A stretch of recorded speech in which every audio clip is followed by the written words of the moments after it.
अस्सलाम वालेकुम everyone, this is D3 exercise 2B और उसका हम क्वेश्चन नंबर 1 कर रहे हैं। और इसमें f(x) दिया हुआ है 3x-1/x-2 और f इनवर्स x निकालने को कहा है। बाकी चीज़ें हम बाद में पढ़ेंगे कि state the value for not defined, कि f इनवर्स x या कोई भी नंबर या कोई भी फ्रैक्शन नॉट डिफाइंड कब होता है। सबसे पहले इसका अहम मसला है कि इसका हम इन्वर्स निकाल लें। आप जानते हैं कि इन्वर्स निकालने के लिए मैंने आपसे कह रखा है कि आप सबसे पहले f(x) को y सपोज करें। जब आप f(x) को y सपोज कर लें तो आप इन दोनों को कंपेयर कर लें, क्योंकि f(x) का आंसर ये भी है और f(x) का आंसर y भी है। तो after comparing y equals to बन जाएगा 3x-1/x-2। ठीक है जी, ये बन गया आपका। अब आपने x को अकेला करना होता है। सबसे पहले आप क्रॉस मल्टीप्लाई करवा दें, y मल्टीप्लाई होगा x-2 से, और यहाँ पर 3x-1 एज इट इज़ रहा, चूँकि y के पास कोई डिनोमिनेटर अवेलेबल नहीं था। अब y को x से मल्टीप्लाई किया, दिस बिकम xy और -2y equals to 3x-1। As I set कि आपने x को अकेला करना है, इस माइनस का 2y वहाँ भेजें और ये 3x यहाँ पर लें। So this is xy -3x और ये 2y नेगेटिव का था, वहाँ जाकर पॉजिटिव हो जाएगा और -1। इन दोनों से x कॉमन ले लें, यहाँ पर y बचा और दूसरे टर्म में 3 बचा। ठीक है, और दिस इज़ 2y-1। अब x को अकेला करना है तो ये y-3 की ब्रैकेट अल्टीमेटली मल्टीप्लाई कर रही है, वहाँ जाकर करेगी divide, 2y-1 whole divide by y-3। ये आपके पास x आ गया।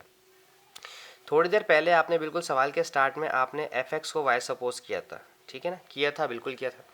मैंने आपसे एक बात डिस्कस की बिल्कुल फंक्शंस के चैप्टर्स के स्टार्ट में, कि जब आप डोमेन को और इमेज को चेंज करते हैं तो फंक्शन इन्वर्स होता है। लाइक अगर आप y को यहाँ लिख रहे हैं और x को यहाँ लिख रहे हैं तो फंक्शन आपका इन्वर्स हो गया। ठीक है, अब y की इक्वेशन है 2y-1 y/3, तो आप ये लिखें इसकी जगह 2y-1 y-3। ये f इनवर्स y की वैल्यू। अगर आप y को हटाकर f इनवर्स y को हटाकर रिप्लेस करेंगे x से, तो यहाँ जहाँ जहाँ y है वहाँ वहाँ आपने x रखना है। ठीक है, ये आपका फंक्शन f इनवर्स हो गया। सवाल पूछा था कि for what value f inverse x should be and not defined. Not defined के लिए आपका डिनोमिनेटर जीरो होना चाहिए।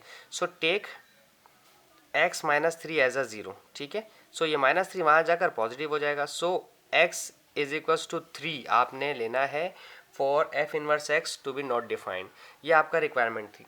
अच्छा, अब इसके बाद इन्होंने कहा है f inverse 5 2x-1 x-3। Okay, 2x-1 और x-3, यही इक्वेशन f इनवर्स की। ओके जी, मैंने f इनवर्स की इक्वेशन लिख ली है अपने पास। अब मुझे रिक्वायरमेंट्स निकालनी है। पहली रिक्वायरमेंट है 5 की, यानी कि f इनवर्स 5 मालूम कीजिए। f इनवर्स 5, तो जहाँ जहाँ x है मैं वहाँ वहाँ 5 लिखूँगा। 5 - 3, 2 5s are 10, 10 - 1, 5 - 3 2, दिस इज 9/2 और 2 4s are 8 + 1 होल में भी चाहें तो आप इसको ऐसे लिख सकते हैं, 2 4s are 8 और 8 + 1 9, 4 होल 1/2 लिख सकते हैं। अगली रिक्वायरमेंट है f inverse 7, this is f inverse 7। तो जहाँ जहाँ x था मैं वहाँ वहाँ 7 लिखूँगा। x - 3 यानी कि 7 - 3, 2 7s are 14 - 1 और 7 में से 3 - 1 तो आई गेस 4 आता है, और 4 - 1 13/4। और अगर आप इसको एलसीएम मतलब मिक्स में चेंज करना चाहते हैं तो 4 3s are 12 और 1 बचा, 13 में से 12 गया तो 1 बचा। So this is it. बहुत ईजी क्वेश्चन था, बहुत जल्दी हो गया हमारा। आई होप आपको समझ आया हो। Thank you so much, thank you for watching my channel. अल्लाह हाफिज़।